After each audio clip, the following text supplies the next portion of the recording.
Kuwait, they live like kings. The poorest person in Kuwait, they live like kings.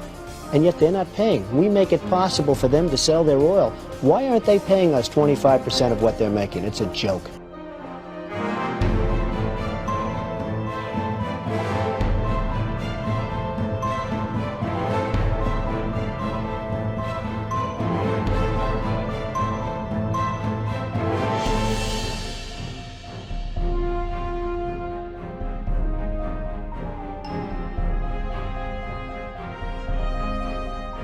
Why didn't we say, we want 50% of your oil forever, or we're not letting you go back in?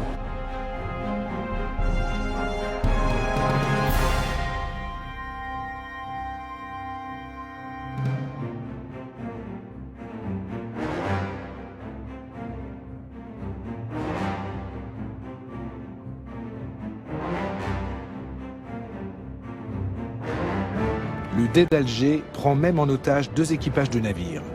Ils réclament 60 000 $ pour leur libération ou menacent d'en faire des esclaves. Rapporté au budget actuel des États-Unis, cette somme représenterait aujourd'hui plus de 60 milliards de $.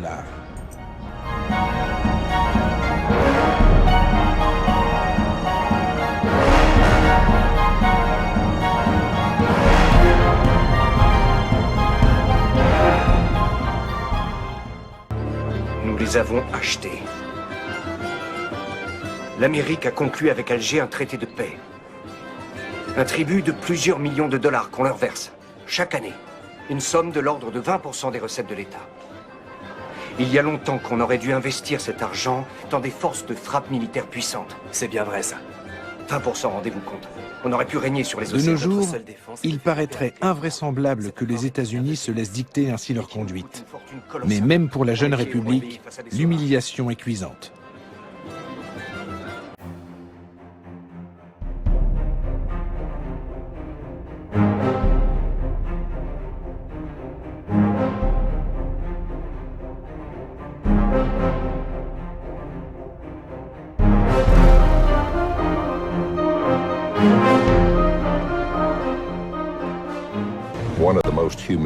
En 1795, les États-Unis ont connu un épisode particulièrement humiliant.